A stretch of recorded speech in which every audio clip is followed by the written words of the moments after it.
Hello guys, I'm Jay, currently pursuing my second year MBBS from ESIC medical college Alwar Rajasthan. इस video में हम discuss करेंगे कि paper को सॉल्व करने की जो स्ट्रेटजी है नीट एक्ट पेपर की है ना, कि लाइक पहले बायो अटैम्प्ट करनी है या फिर पहले फिजिक्स अटैम्प्ट करें, क्या अटैम्प्ट करनी है पहले ना, इसके ऊपर डिस्कस करेंगे ना।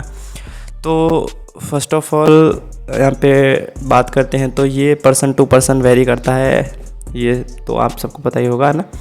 एंड जो मेरे कई दोस्त हैं यहाँ पे है ना, मतलब जिनके अच्छे खासे नंबर है 620 630 प्लस नंबर है ना, तो उनके मतलब सभी के जो स्ट्रेटजी है पेपर सॉल्व करने की वो सभी की ऑलमोस्ट थोड़ी बहुत डिफरेंट ही रही है ना। तो यहीं पे बात करते हैं। तो सब फर्स्ट ऑफ ऑल मैं मेरी अपनी बता देता हूँ, बाद में मैं अपने एक दोस्त की भी बता दूँगा, एंड देन आप एक अच्छे से जो आइडियल आपको लगे वो आप चूज़ कर लेना, जो आपको ठीक लगे ना। एंड फर्स्ट ऑफ ऑल तो यही है कि जो मतलब आपने अभी तक जो स्ट्रेटजी अपनाई है, जिस स्ट्रेटजी से आप अभी तक पेपर या मॉक टेस्ट सॉल्व करते आए हो, आप उसी स्ट्रेटजी से नीट का पेपर सॉल्व करिए, ये सबसे इम्पोर्टेंट चीज़ है ना। एंड यहीं पे बात करते हैं तो मैं अपनी बताता हूँ। तो मैंने क्या किया था कि मैंने सबसे पहले बायो अटैम्प्ट की, दैन केमिस्ट्री, दैन फिजिक्स, जैसे कि सारे ऑलमोस्ट नॉर्मल बच्चे हैं वो जैसा करते हैं, मैंने ऐसा ही किया था ना, कॉमन चीज़ जो करते हैं ना। क्योंकि बायो यही है कि भाई सबसे कम टाइम में सबसे ज़्यादा मार्क्स का आप सॉल्व कर लेते हैं, तो आपका कॉन्फिडेंस लेवल है वो हाई रहता है ना, इस वजह से। तो यहीं पे बात करते हैं तो कुछ है जो ऐसे है कि लाइक कुछ ऐसे है जो पहले फिजिक्स भी सॉल्व कर लेते हैं। मेरा यहीं पे है एक फ्रेंड है, तो उसने क्या है कि पहले फिजिक्स सॉल्व की थी, एंड उसके क्या है कि वो उस वक्त से तो वो ड्रॉपर था, बट क्या था कि उसने पहले ड्रॉप लिया तो अभी उसके फिजिक्स में थे 180 आउट ऑफ 180 थे, एंड जो अब की बार जब सिलेक्शन हुआ तब उसके 175 थे। इसका मतलब उसकी फिजिक्स आप समझ सकते हो कितनी स्ट्रॉन्ग होगी, इसी वजह से उसने पहले फिजिक्स से स्टार्ट किया था। तो यदि आपकी भी ऐसी है तो आप उससे कर सकते हो, अदरवाइज़ तो आप पे एक कॉमन जो पाथवे है या फिर जो भी आप अब तक जैसे करते आए हो वैसे करिए। वैसे सबसे बेस्ट चीज़ तो यही है कि जैसा आप अब तक करते आए हो, मॉक टेस्ट वगैरह पेपर वगैरह जो भी आपने दिए सॉल्व, उनमें वैसे ही आप कीजिए अब भी नीट के पेपर में भी, अदरवाइज़ आपको फिर डिफ़िकल्टी होगी।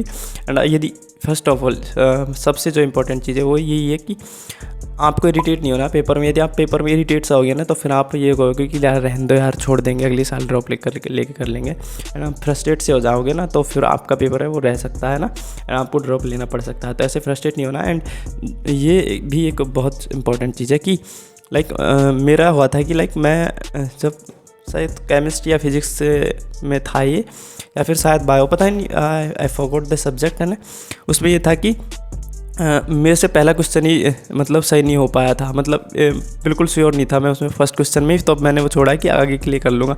बट जब ऐसे हो जाता है ना कि फर्स्ट क्वेश्चन ही नहीं सॉल्व हो पाता है, तो अपना कॉन्फिडेंस लेवल है वो बहुत मतलब डल हो जाता है, जीरो हो जाता है ना।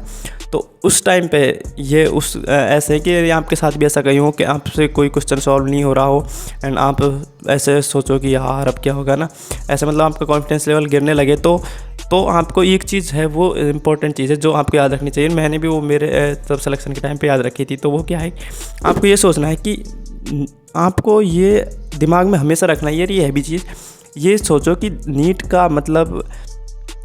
नीट का जो हर एक क्वेश्चन है वो 1 मिनट में सॉल्व हो सकता है, चाहे कितना भी हार्ड हो। आपको ये चीज़ अपने दिमाग में रखनी है। ये मैं ऐसा कह नहीं रहा कि 1 मिनट में ही हो ना, मैं ऐसा कह रहा हूँ कि 1 मिनट में सॉल्व हो जाता है नीट का क्वेश्चन, कोई भी क्वेश्चन। आप ये चीज़ अपने दिमाग में रखना ज़रूरी से बहुत सा कॉन्फिडेंस आपको मिलेगा। क्योंकि फिर क्या है कि इस चीज़ से क्या है कि आपको नीट का हर एक क्वेश्चन 1 मिनट में सॉल्व होगा। इससे क्या आपको बेनिफिट मिलेगा, वही है कि लाइक एंड के जब मतलब मेरा पेपर चल रहा था, तो एंड के टाइम में क्या था कि मेरा मतलब बहुत कम टाइम रह गया था, है ना। और मेरा मतलब फिजिक्स का पेपर है वो बहुत, क्योंकि मैंने पहले बायो सॉल्व की, देन केमिस्ट्री, देन फिजिक्स, तो फिजिक्स का पेपर है वो मेरा बहुत ज़्यादा रह गया था। एंड मैं एक बार में जब एक राउंड लगा दिया ना, मतलब 1 to 45 50 तक, जब अब की बार क्वेश्चन ऐसे आए थे, ज़्यादा थे ना, तो जैसे 1 to 45 मैंने एक बार राउंड लगा दिया, तो बहुत कम क्वेश्चन ही मैं सॉल्व कर पाया था। तब बहुत सारे क्वेश्चन ऐसे रह गए थे जो मेरे को दूसरे राउंड में सॉल्व करने थे। तो मैं सोच रहा था कि यार अब तो टाइम इतना कम रह गया, तो अब कैसे होगा सॉल्व। तो उसी के लिए कि फिर मैंने ये सोचा कि यार 1 मिनट में एक क्वेश्चन सॉल्व हो सकता है। तो मान लो अभी भी अपने पास 40 मिनट के समथिंग टाइम है, तो 40 क्वेश्चन तो सॉल्व अब भी हो सकते हैं अगर करना चाहे तो ना। तो फिर मैं ऐसे सोचा कि यार अभी तो बहुत टाइम है, काम हो चिल हो, मतलब अभी भी सॉल्व हो सकता है, अब ये सारे क्वेश्चन अभी भी सॉल्व हो सकते हैं। तो फिर मैंने दोबारा से राउंड लगाया, तो फिर मैंने बहुत मतलब प्लस क्वेश्चन कर दिए थे, है ना। अटैम्प्ट है ना, बहुत सारे क्वेश्चन कर दिए थे अटैम्प्ट। तो ये था, मतलब आपको ऐसे बीच में ऐसे कॉन्फिडेंस लूज़ नहीं करना है, ऐसे बिल्कुल कहीं आप बिल्कुल ऐसे नल डल बिल्कुल ऐसे हो जाओ ना, ऐसे नहीं होना है, हमेशा कॉन्फिडेंस हाई रखना है, तो आपको दिक्कत नहीं आएगी एंड सब कुछ हो जाएगा। सब कुछ NCERT बेस्ड ही आएगा, सब कुछ भी ऐसे नहीं, बाहर से नहीं आएगा कोई 1-2 क्वेश्चन के अलावा ना, बाकी वो भी NCERT से होते हैं कहीं ना कहीं, है ना।